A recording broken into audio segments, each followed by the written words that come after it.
Hello my dear student, welcome to my another video.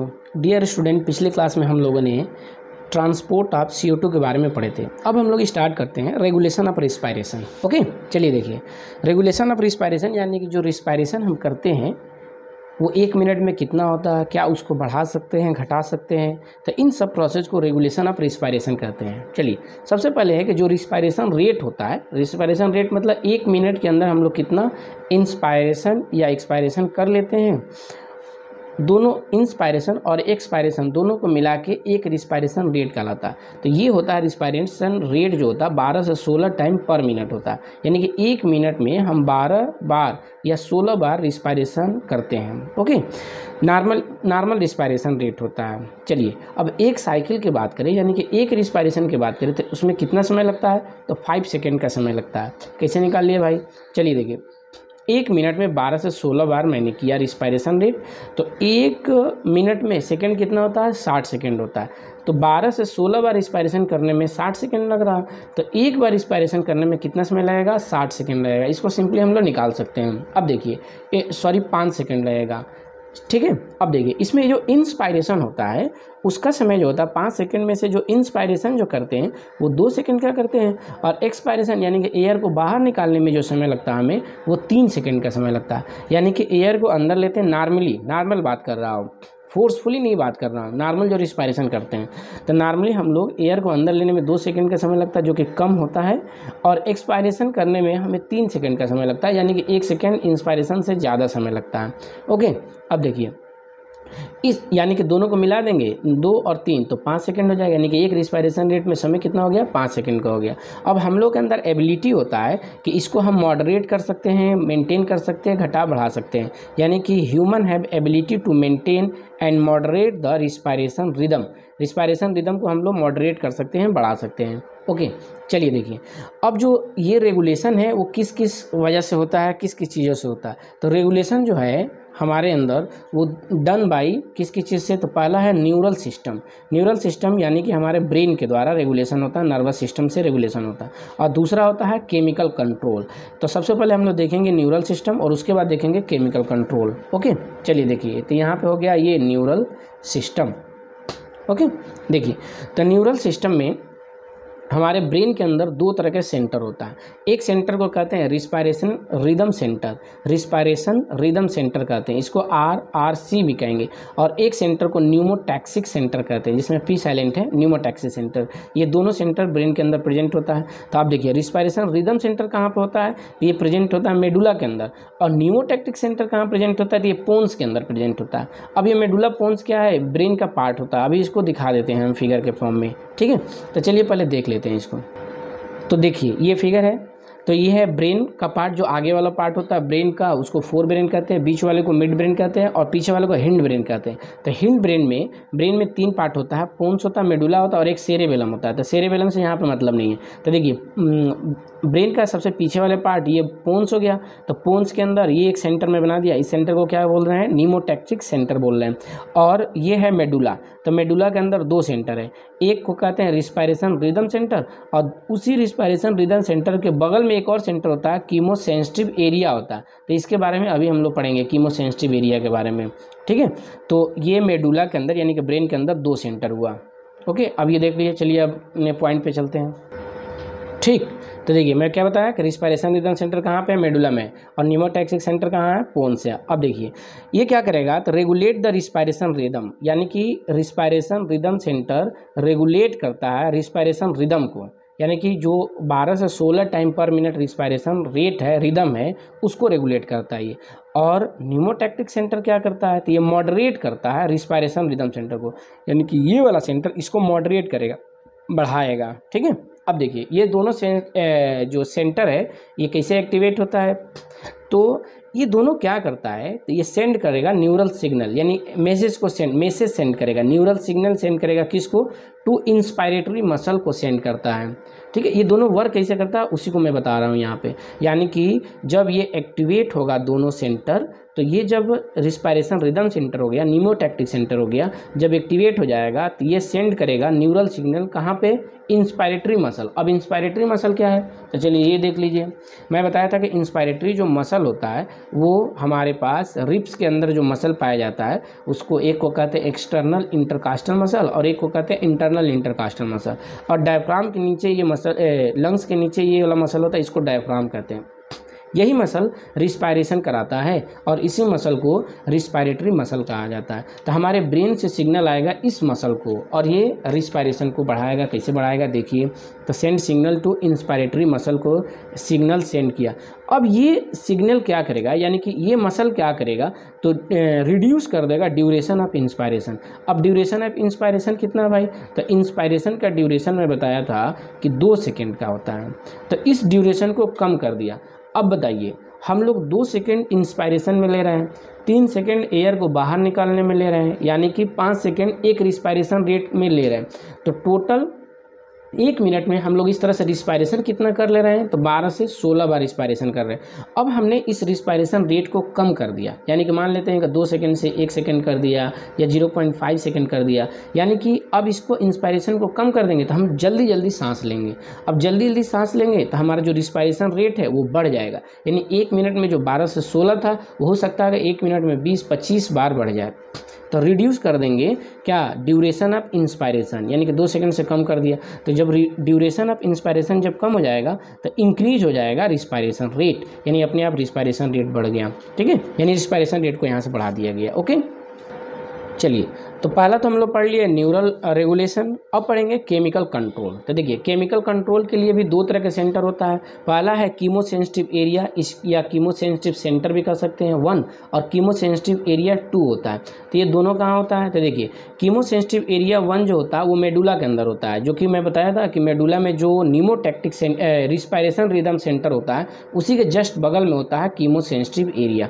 तो ये कहाँ पे है, मेडुला के अंदर। और दूसरा कीमोसेंसिटिव एरिया कहाँ पे होता है, तो ये होता है एरोटिक आर्क के अंदर और कैरोटिड आर्टरी के अंदर। अब ये एरोटिक आर्क और कैरोटिड आर्टरी क्या है, इसके बारे में थोड़ा सा देखते हैं हम लोग। ओके, चलिए देखिए तो एरोटिक आर्क और कैरोटिड आर्टरी क्या है इसके बारे में देखिए।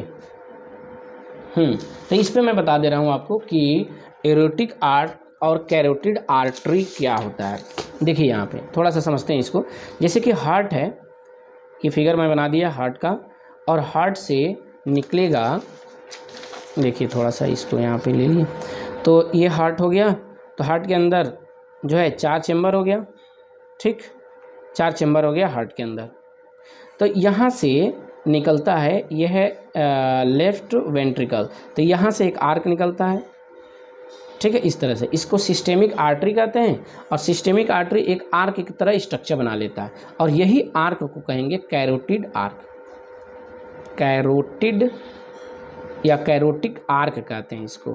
ठीक, कैरोटिड क्यों बोलते हैं, क्योंकि ये ब्रेन को ब्लड सप्लाई करेगा। अब देखिए यहाँ से कुछ ब्लड वेसल निकलेगा, जो ब्लड जो होगा वो डायरेक्ट ब्रेन को जाएगा, तो इसको कहेंगे कैरोटिड आर्क। ठीक है, कैरोटिड आर्टरी हो गया। और सॉरी देखिए थोड़ा सा मिस्टेक यहाँ पे हुआ, इसको हटा देते हैं। ये है एओरोटिक आर्क, एओर्टिक आर्क है, ये एओर्टिक आर्क है।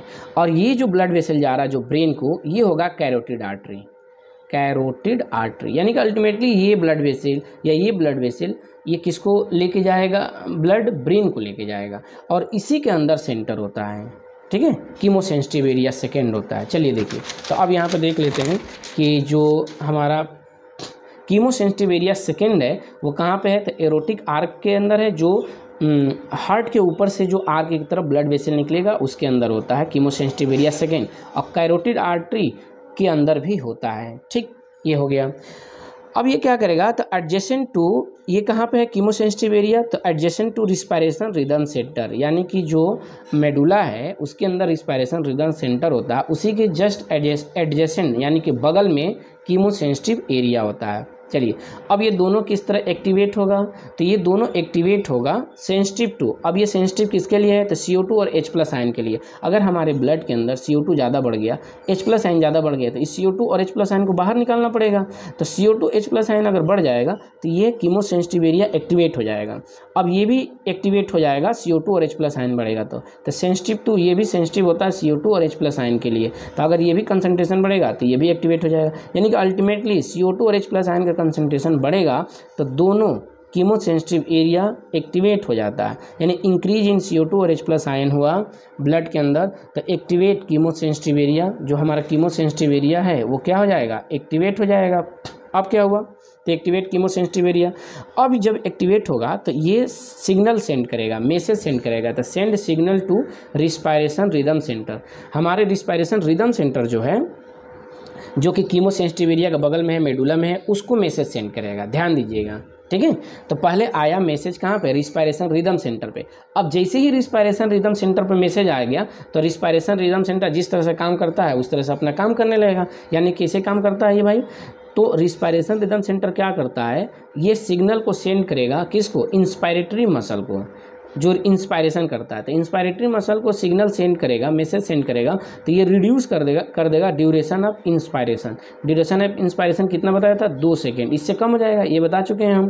तो ड्यूरेशन जब कम हो जाएगा तो जल्दी जल्दी हम लोग रिस्पायरेशन करेंगे, यानी कि इंक्रीज हो जाएगा क्या, रिस्पायरेशन रेट। अब रिस्पायरेशन रेट बढ़ गया, यानी जल्दी जल्दी इंस्पायरेशन कर रहे हैं और एक्सपायरेशन कर रहे हैं, तो CO2 को जल्दी जल्दी हम लोग बाहर निकाल देंगे, H+ आयन जल्दी जल्दी बाहर निकल जाएगा, यानी एलिमिनेट हो जाएगा CO2 और H+ आयन निकल जाएगा बाहर। ओके, चलिए देखिए अब लिख रहा है all receptor are more sensitive to partial pressure of CO2। जितना रिसेप्टर मैं बताया आपको, चाहे कीमोसेंसिटिव एरिया 1 हो, कीमोसेंसिटिव एरिया 2 हो, चाहे वो रिस्पायरेशन रिदम सेंटर हो, चाहे वो न्यूमोटैक्टिक सेंटर हो, सभी सेंटर मोर सेंसिटिव होते हैं किसके लिए, पार्शियल प्रेशर ऑफ CO2 के लिए। यानी कि पार्शियल प्रेशर CO2 अगर बढ़ेगा तो ये ज़्यादा सेंटर एक्टिवेट होते हैं, ठीक है, क्योंकि CO2 टॉक्सिक है तो ये बढ़ जाएगा, तो भाई सेंटर जल्दी से एक्टिवेट होकर CO2 को बाहर निकाल देगा। अब लिख रहा है role of oxygen in regulation of respiration is insignificant. अगर ऑक्सीजन बॉडी में बढ़ रहा तो ये सेंटर को कम एक्टिवेट करता है, यानी कि रिस्पायरेशन रिदम को बढ़ाने में ऑक्सीजन का कम रोल होता है। ओके, चलिए इतना हो गया। तो देखिए हम लोग सारे पार्ट के बारे में हम लोग पढ़ चुके हैं, जो भी breathing and exchange of gases में दिया है। अब हम लोग यहाँ पे पढ़ेंगे डिसऑर्डर ऑफ रिस्पायरेटरी सिस्टम, ठीक है। तो सबसे पहले डिसऑर्डर है, डिसऑर्डर यानी कि डिजीज़। सबसे पहला अस्थमा, अस्थमा को दमा भी बोल सकते हैं हम लोग। तो अस्थमा क्या, एक एलर्जिक डिसऑर्डर है। तो देखिए बहुत लोगों का एलर्जी होता है, डस्ट पार्टिकल से, कोल्ड से एलर्जी होता है। तो एलर्जिक जो भी रिएक्शन होगा वो हमारे सबसे पहले रिस्पायरेटरी सिस्टम को इफेक्ट डालता है। तो अस्थमा क्या है, एक एलर्जिक डिसऑर्डर है। तो जो एलर्जी कॉज करते हैं, जिनसे एलर्जी होता है, उनको एलर्जेंस कहा जाता है। तो एलर्जेंस कौन है, तो डस्ट हो गया, कोल्ड हो गया, पॉलन हो गया। पॉलन मतलब पॉलन ग्रेन, जो प्लांट के अंदर बहुत सारे नंबर में पॉलन ग्रेन बनता है। तो पॉलन ग्रेन अगर ज़्यादा बनेगा तो हमारे इंस्पायरेशन के द्वारा अगर रिस्पायरेटरी सिस्टम में जाएगा तो हमें दिक्कत होगा, डिजीज़ होगा। अब एलर्जिक डिसऑर्डर, अब इसमें क्या होता है, तो इसमें होगा विजिंग साउंड, यानी कि सनसनाहट की आवाज़ आती है, साए साए की आवाज़, साए साए के विजिंग साउंड मतलब किसके वजह से होता है, तो due to inflammation of bronchi and bronchioles. सबसे पहले रिस्पायरेटरी सिस्टम का पाइप लाइक स्ट्रक्चर होता है, उसको ट्रैकिया कहते हैं। फिर ट्रैकिया 2 पार्ट में जाकर बढ़ जाता है, उसको ब्रोंकाई और ब्रोंक्यूल्स कहते हैं। तो इन ब्रोंकाई और ब्रोंक्यूल्स के अंदर इन्फ्लेमेशन हो जाता है, स्वेलिंग आ जाती है इस एलर्जेंस की वजह से। इसी को एलर्जिक डिसऑर्डर कहते हैं, जिसके वजह से साए साए की आवाज़ आती है, उसी को विजिंग साउंड कहते हैं। और सांस लेने में दिक्कत होने लगती है, तो डिफ़िकल्टी इन ब्रीदिंग, इसी को कहते हैं हम लोग अस्थमा। ये सिम्टम है इसका। ओके, चलिए देखिए अब दूसरा डिजीज़ है इम्फाइसीमा। तो इम्फाइसीमा क्या होता है, तो पहला इसका मेजर कॉज होता है सिगरेट स्मोकिंग। सिगरेट स्मोकिंग से होता है, क्योंकि सिगरेट के अंदर बहुत सारे पॉइजनस गैस है, जैसे कार्बन मोनोऑक्साइड गैस हो गया, ठीक है। तो उसके वजह से इम्फाइसीमा होगा। तो इम्फाइसीमा डिजीज़ में होता क्या है अभी बता रहे हैं हम आपको। देखिए ये क्रोनिक डिसऑर्डर है। क्रोनिक मतलब कि ये जो भी डिजीज़ जल्दी सही नहीं होता है उसको क्रोनिक डिसऑर्डर कहते हैं, लॉन्ग टर्म डिजीज जो होता है। अब इसमें क्या होता है कि इसमें जो एल्वियोलर वाल होता है, जैसे मान लिया कि लंग्स है, तो लंग्स का ये छोटे छोटे सेल को एल्वियोलाई कहा जाता है। एक लंग्स के अंदर लगभग 300 मिलियन एल्वियोलाई होता है, और जितना ज़्यादा एल्वियोलाई होगा लंग्स का सरफेस एरिया उतना ज़्यादा होगा, और सरफेस एरिया ज़्यादा होगा तो गैसियस एक्सचेंज उतना आसानी से होगा। जैसे कि लंग्स को अगर देखा जाए तो लंग्स का सरफेस एरिया जो होता है वो 80 मीटर स्क्वायर होता है, ये बहुत ज़्यादा सरफेस एरिया है, ठीक है। तो क्रोनिक डिसऑर्डर हो गया। अब इसमें क्या होगा, तो एल्वियोलर वाल डैमेज हो जाएगा। तो एक एल्वियोलर का वाल ये हो गया, दूसरा एल्वियोलर वाल हो गया, तीसरा हो गया। अब सिगरेट स्मोकिंग से ये जो वाल है ये डैमेज होने लगेगा। तो एल्वियोलाई का वाल डैमेज हो गया तो कई सारे एल्वियोलाई मिलकर एक एल्वियोलाई बन गया, यानी कि कई सारे एल्वियोलाई रहेगा तो सरफेस एरिया ज़्यादा रहेगा। तो यहाँ पे सरफेस एरिया ज़्यादा है और यहाँ पे जब डैमेज हो गया ये वाल तो सरफेस एरिया यहाँ पे क्या हो गया, कम हो गया। तो एल्वियोलर वाल डैमेज होगा तो सरफेस एरिया डिक्रीज हो जाएगा। इसी डिजीज़ को एम्फाइसीमा कहते हैं। और एक डिजीज़ दिया है जिसको कहते हैं ऑक्यूपेशनल रिस्पायरेटरी डिसऑर्डर। ये ऑक्यूपेशनल रिस्पायरेटरी डिसऑर्डर क्या है, चलिए देखिए। ऑक्यूपेशन का मतलब होता है व्यवसाय, जॉब। तो बहुत लोगों का व्यवसाय ऐसा होता है जिनके वजह से रिस्पायरेटरी सिस्टम में दिक्कत आने लगती है, डिजीज हो जाता है। और ऑक्यूपेशन की वजह से, कोई जॉब की वजह से आपको डिजीज हो रहा है तो उसको कहेंगे ऑक्यूपेशनल रिस्पायरेटरी डिसऑर्डर। तो देखिए क्या लिख रहा है, due to inhalation of various kind of dust particle, जैसे कि बहुत लोगों का जॉब जैसे कोयले के खदान में होता है, कोयलरी में होता है, पत्थर तोड़ने के लिए होता है, तो उसमें डस्ट पार्टिकल जो उड़ते हैं वो रिस्पायरेटरी सिस्टम में हमारे जाएंगे और हमें दिक्कत कॉज करेंगे। तो लिख रहा है कि due to inhalation of various kind of dust at work place, ध्यान दीजिएगा, यानी कि जहाँ पे वर्क कर रहे हैं, ठीक। Lungs exposure give rise to, lungs exposure यानी कि बहुत दिन तक लंग्स एक्सपोज में आएगा इस डस्ट पार्टिकल के, तो गिव राइज टू इन्फ्लेमेशन, यानी कि उसके अंदर स्वेलिंग आने लगेगा, लीडिंग टू फाइब्रोसिस, फाइब्रोसिस हो जाएगा। फाइब्रोसिस क्या है, तो proliferation of fibrous tissue, fibrous tissue damage होने लगता है जो लंग्स के अंदर जो टिश्यू है। और कॉज, इसी को कहेंगे लंग्स डैमेज, यानी कि अल्टीमेटली लंग्स डैमेज होने लगता है, ठीक है। और ये डिजीज कहलाएगा ऑक्यूपेशनल रिस्पायरेटरी डिसऑर्डर। इसमें कहा जाता है कि भाई जो भी वर्कर है उसको मास्क पहनना चाहिए, तो वर्कर शुड वियर मास्क, यानी कि जो इस तरह से वर्क कर रहे हैं जिसे कोयलरी खदान में, तो मास्क उनको पहनना चाहिए। ओके, चलिए इतना हम लोग देख लिए। अब इसी को एनसीईआरटी से पढ़ लेते हैं। देखिए, the regulation of respiration. Okay, देखिए लिख रहा है कि human being have significant ability, human being के अंदर, हम लोग के अंदर एबिलिटी होता है क्या करने के लिए, to maintain and moderate, maintain और मॉडरेट पे अंडरलाइन करेंगे, द रिस्पायरेशन रिदम, यानी कि जो रिस्पायरेशन रिदम है उसको हम लोग के अंदर एबिलिटी है क्या करने के लिए, मेंटेन करने के लिए और मॉडरेट करने के लिए, यानी कि हम लोग घटा सकते हैं, बढ़ा सकते हैं, मॉडरेट कर सकते हैं। To suit the demand of body tissue, यानी कि बॉडी टिश्यू को हो सकता है कि ऑक्सीजन की कभी ज़्यादा ज़रूरत पड़े, जैसे कि एक्सरसाइज कंडीशन में, हो सकता है कि बॉडी को ऑक्सीजन की कम ज़रूरत पड़े जैसे कि रेस्ट कंडीशन में, तो हमारा बॉडी इसको क्या करता है, मेंटेन कर लेता है और मॉडरेट कर लेता है। ओके, अब देखिए, दिस इज़ डन बाय, ये किसकी वजह से होता है, तो न्यूरल सिस्टम से होता है, यानी कि नर्वस सिस्टम से, हमारे ब्रेन के अंदर सेंटर होता है उससे होता है। लिख रहा है कि specialise centre present in the medulla region, medulla के अंदर सेंटर होता है आप द ब्रेन मेडुला कहाँ पे है, ब्रेन में, और इस सेंटर को कहते हैं रिस्पायरेटरी रिदम सेंटर कहा जाता है। ये सब बता चुका हूँ मैं, कहाँ पे है, मेडुला के अंदर है। ये प्राइमरीली, ध्यान दीजिएगा, primary responsible for this regulation, यानी कि मेनली जो होता है वो रिस्पायरेटरी रिदम सेंटर ही हम इस रेगुलेशन को करता है। और भी कुछ सेंटर होते हैं तो वो सपोर्ट करते हैं इसको, यानी कि प्राइमरीली, और बाकी सेंटर सेकेंडरी बोल सकते हैं उसको। ओके, देखिए लिखा, another centre present in pons region, कुछ सेंटर पोन्स रीजन के अंदर होते हैं ऑफ द ब्रेन, और उस सेंटर को कहते हैं न्यूमोटैक्टिक सेंटर कहते हैं। Can moderate the function of respiratory, अब देखिए न्यूमोटैक्टिक सेंटर क्या करता है, तो मॉडरेट करता है किसके फंक्शन को, तो रिस्पायरेटरी रिदम सेंटर के फंक्शन को मॉडरेट करता है। ये नोट्स के फॉर्म में मैं आपको बता चुके हूँ, तो पहले वहाँ से पढ़ लीजिए, याद कर लीजिए, उसके बाद एनसीईआरटी पढ़ लीजिए, कंप्लीट हो जाएगा आपका। ओके, देखिए अब लिख रहा है कि neural signal from this centre, इस सेंटर से न्यूरल सिग्नल आएगा, यानी कि हमको हो सकता है कि रिस्पायरेशन रेट को बढ़ाना है या घटाना है, तो इस सेंटर से, कौन सा सेंटर, रिस्पायरेशन रिदम सेंटर और न्यूमोटैक्टिक सेंटर से क्या आएगा, न्यूरल सिग्नल आएगा from this centre can reduce. अब ये सिग्नल कहाँ पे जाएगा, तो हमारे रिस्पायरेटरी मसल के पास जाएगा, और रिस्पायरेटरी मसल क्या करेगा, तो ध्यान दीजिएगा, can reduce the duration of inspiration, inspiration का ड्यूरेशन में बताया था कि 2 सेकेंड का होता है, एक्सपायरेशन का ड्यूरेशन जो होता है वो 3 सेकेंड का होता है, तो इंस्पायरेशन के ड्यूरेशन को कम कर दिया, ठीक है। तो लिख रहा है कि रिड्यूस ड्यूरेशन ऑफ इंस्पायरेशन, अब इससे क्या होगा, thereby alter respiratory rate, यानी कि इंस्पायरेशन के ड्यूरेशन को कम कर देंगे तो रिस्पायरेशन रेट अपने आप क्या हो जाएगा, अल्टर हो जाएगा, बदल जाएगा, यानी कि बढ़ जाएगा रिस्पायरेशन रेट, तो अल्टर क्या हो जाएगा, रिस्पायरेशन रेट अल्टर हो गया। ओके, अब देखिए, नेक्स्ट है कीमो सेंसिटिव एरिया। तो कीमो सेंसिटिव एरिया कहाँ पे है? एडजेसेंट यानी कि बगल में, रिस्पायरेशन रिदम सेंटर के बगल में होता है। रिस्पायरेशन रिदम सेंटर कहाँ पे है? इसको रिदम सेंटर भी बोल सकते हैं। ये होता है मेडुला के अंदर, इसके बगल में होता है chemo sensitive area which is highly sensitive to CO2। अब ये कीमो सेंसिटिव एरिया, अब दो बताया था, कीमो सेंसिटिव एरिया 1 और 2, ठीक है।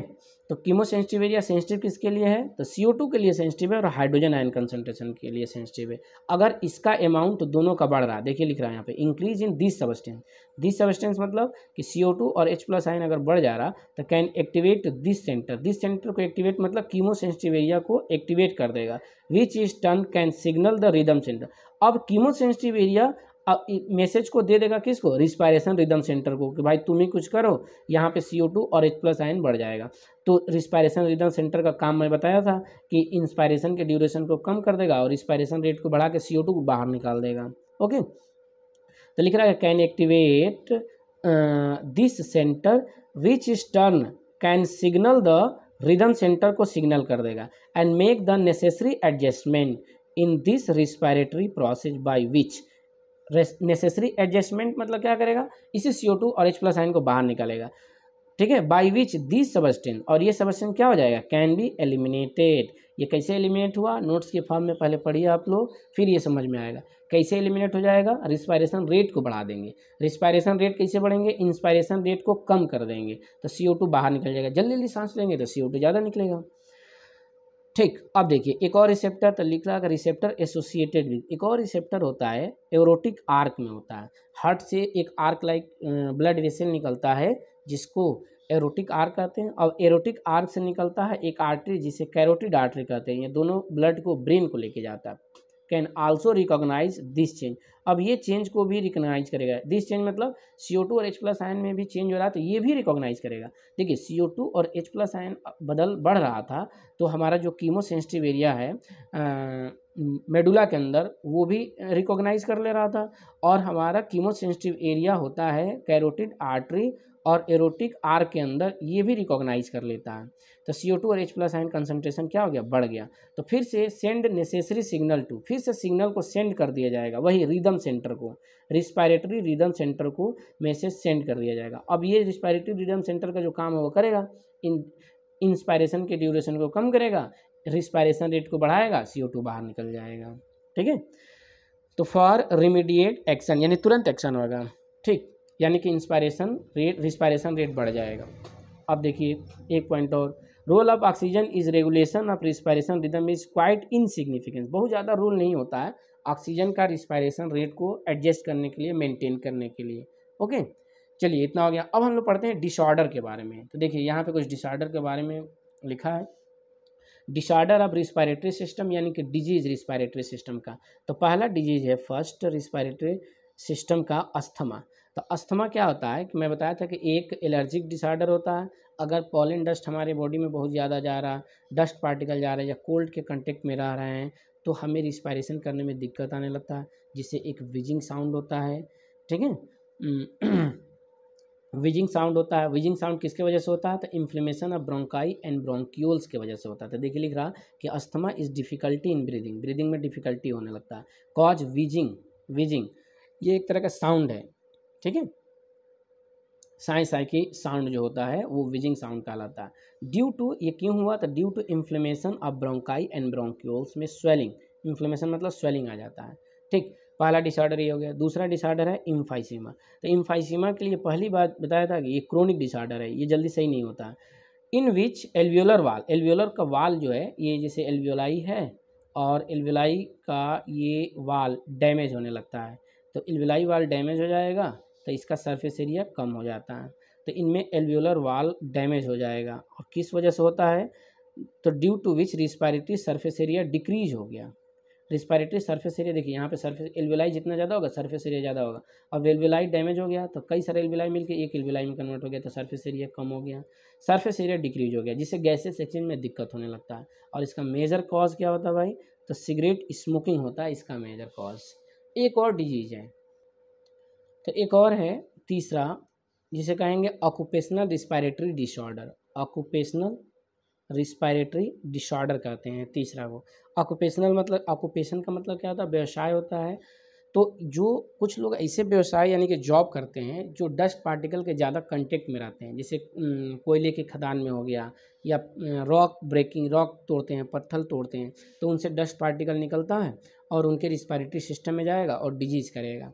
तो लिख रहा है in certain industry special those involve in grinding का काम करते हैं, यानी कि किसी चीज़ को ग्राइंड करना, तोड़ना है, या स्टोन ब्रेकिंग का जो इंडस्ट्री में काम होता है। So much dust is produce, बहुत सारे वहाँ से डस्ट निकलते हैं। That influence the mechanism of body can not fully scope with the situation, यानी कि बॉडी इस सिचुएशन से हमारा बॉडी स्कोप नहीं कर पाता। अब इसमें क्या होता है कि lungs exposure can give rise to, अब बार बार लंग्स उस डस्ट पार्टिकल के एक्सपोज में रहेगा तो गिव राइज टू इन्फ्लेमेशन, यानी कि लंग्स के अंदर स्वेलिंग आ जाता है, जिसकी वजह से फाइब्रोसिस होने लगता है। फाइब्रोसिस मतलब प्रोलिफरेशन ऑफ फाइब्रस टिश्यू, जो लंग्स के अंदर फाइब्रस टिश्यू है वो डैमेज होने लगता है, प्रोलिफरेट होने लगता है, या बहुत ज़्यादा नंबर में बनने लगता है, एंड दस कॉजिंग सीरियस लंग डैमेज, और अल्टीमेटली लंग्स जो होता है वो डैमेज होने लगता है। ठीक है, इसी को कहते हैं ऑक्यूपेशनल रिस्पायरेटरी डिसऑर्डर। अब इसमें जो वर्कर काम करते हैं तो उनको भाई बोला जाता है कि आप मास्क पहनिए, तो worker in such industry should wear protective mask, mask पहनेंगे तो डस्ट पार्टिकल अंदर नहीं जाएगा। ओके, चलिए हम लोग एक चैप्टर को कंप्लीट कर लिए हैं, breathing and exchange of gases. उसके बाद अगले चैप्टर हम लोग स्टार्ट करेंगे। तो डियर स्टूडेंट, आपकी सपोर्ट की ज़रूरत है। चैनल को सब्सक्राइब कीजिए, शेयर कीजिए, क्योंकि सब्सक्रिप्शन भाई बढ़ेगा, सपोर्ट करेंगे तो और अच्छे अच्छे वीडियो डालता रहूँगा। ओके, चलिए थैंक यू, आज के लिए इतना है।